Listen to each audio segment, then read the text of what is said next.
Assalamualaikum warahmatullahi wabarakatuh. Kami dari mahasiswa jurusan Akuntansi Syariah. Di sini kami akan menjelaskan mengenai filsafat sebagai hakikat kebijaksanaan manusia. Kami dari kelompok 1 yang beranggotakan saya sendiri bernama Lutfiani Ramadan, NIM 4318002. Yang kedua ada Mbak Oktaviani Dian Safitri 4318027. Yang ketiga ada Mbak Riani Pangestuti NIM 4318082.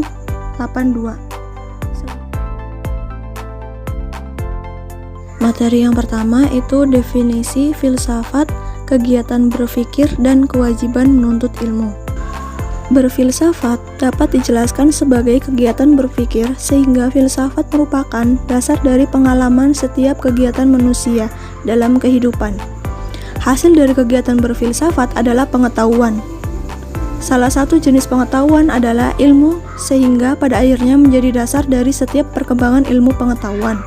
Setiap ilmu dibangun, dilahirkan, dikritisi, didiskusikan, dipertanyakan, dan dikembangkan. Muslim wajib menuntut ilmu. Islam mewajibkan umatnya mencari, mengembangkan, dan bahkan selalu meminta tambahan ilmu pengetahuan. Allah Subhanahu wa Ta'ala mengajak kita untuk berpikir, memperhatikan, atau menggunakan akal kita.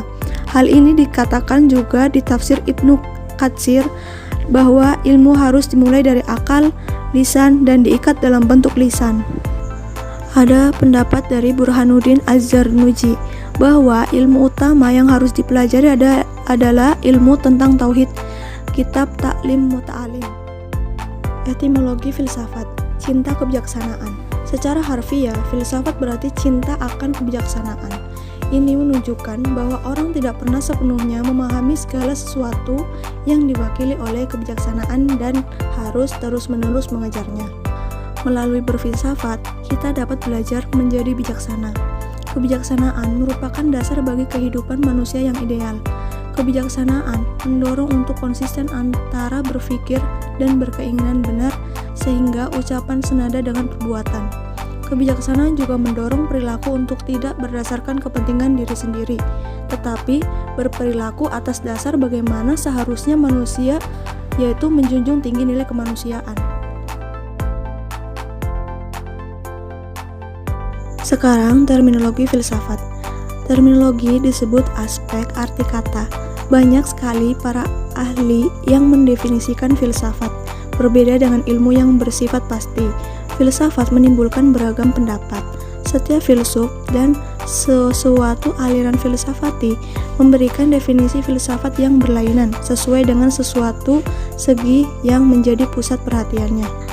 Menurut Plato, menyebut filsafat sebagai upaya spekulatif untuk menyajikan suatu pandangan sistematik serta lengkap dengan seluruh realitas. Tetapi menurut Husaini menyebut dalam Islam, filsafat tidak bersifat spekulatif karena berdasarkan wahyu Allah Subhanahu wa Ta'ala sebagai sumber kebenaran. Wahyu Allah Subhanahu wa Ta'ala bersifat tetap dan pasti. Filsafat tetap berpijak pada data atau kumpulan fakta yang akurat dan argumentasi yang disediakan oleh ajaran Allah Subhanahu wa Ta'ala lewat para nabi rasulnya yang semuanya dapat diterima nalar dan logis. Selanjutnya ada perspektif dan konteks pemikiran filsafat. Perspektif adalah bagaimana cara seseorang memandang realitas yang terbangun dari pengalaman serta latar belakang individu. Kontekstual berarti bahwa kebenaran tergantung pada situasi saat kebenaran itu diungkap, kepentingan siapa dan kepada siapa diungkapkan, cara mengungkapkan dan kapan diungkapkan. Kita boleh menyampaikan dan memengaruhi orang lain untuk menerima kebenaran, tetapi tetap menghormati pendapat orang lain. Dengan berpikir sebenarnya dapat mengurangi beberapa hal secara bebas apa yang dipikirkan, cara menyampaikan pikiran dengan baik, dan apa manfaat pikirannya untuk orang lain, serta secara bebas pula menerima, memahami, dan mengkritisi hasil berpikir pendapat orang lain. Baik, saya Riani Pangestuti, NIM 4318082 akan melanjutkan. Ya, Mengapa perlu filsafat? Alasan mengapa perlu filsafat yaitu yang pertama, berfilsafat untuk memecahkan permasalahan hidup. Yang kedua, berfilsafat untuk landasan argumentasi. Yang ketiga, berfilsafat untuk memberikan gambaran keseluruhan alam semesta. Yang keempat, berfilsafat karena manusia itu homo sapien. Dan yang kelima, berfilsafat untuk mendekatkan diri kepada Allah. Filsafat dan masalah-masalah kemanusiaan. Filsafat memang dapat saja memanfaatkan secara langsung ataupun tidak langsung bahan-bahan yang disuplai dari sumber-sumber lain dan memanfaatkan daya-daya lain dalam meraih pengetahuan termasuk ajaran agama, ataupun apa yang diyakini sebagai kebenaran-kebenaran mistikal. Karena semua sifat-sifat ini, maka filsafat menyimpan potensi untuk dapat membantu penyelesaian problem-problem dasar kemanusiaan. Bahkan, dikatakan bahwa filsafat bisa menyelesaikan problem-problem konkret dalam kehidupan manusia. Mengingat berbagai krisis yang tengah kita hadapi sekarang, misalnya krisis-krisis ekonomi, politik, kepemimpinan, disintegrasi, moral, kepercayaan, budaya, dan lingkungan, yang bermula dari atau setidaknya berkorelasi erat dengan krisis persepso yang terjadi di benak kita. Baik, yang selanjutnya yaitu sumber filsafat. Sumber filsafat itu ada 4. Yang pertama ketakjuban, yang kedua ketidakpuasan, yang ketiga hasrat bertanya, dan yang keempat keraguan. Untuk ketakjuban dirasakan bagi orang-orang yang berperasaan juga berakal budi. Subjek ketakjuban adalah manusia. Objek ketakjuban adalah segala sesuatu yang ada dan dapat diamati. Yang kedua yaitu ketidakpuasan. Manusia yang tidak puas dan terus-menerus mencari penjelasan yang lebih pasti itu lambat laun mulai berpikir secara rasional. Akibatnya akal budi semakin berperan. Yang ketiga yaitu hasrat bertanya.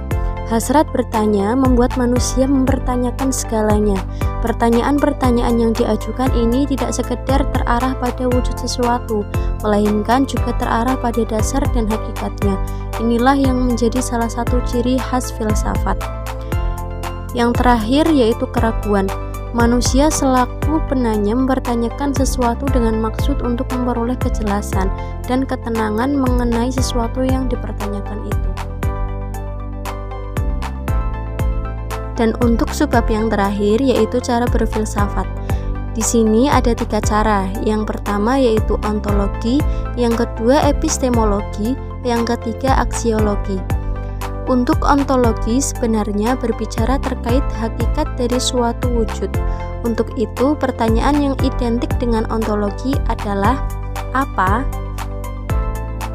Yang kedua yaitu epistemologi. Epistemologi adalah teori pengetahuan yang disimbolkan dalam kalimat tanya bagaimana. Dan untuk yang terakhir yaitu aksiologi. Aksiologi merupakan konsep yang mengatur tentang nilai-nilai atau manfaat dari ilmu yang diidentikan dengan kalimat interogasi, seperti apa manfaatnya. Baik, sekian yang dapat disampaikan oleh kelompok kami. Kurang lebihnya mohon maaf. Wallahul muwaffiq ila aqwamit thoriq. Wassalamualaikum warahmatullahi wabarakatuh.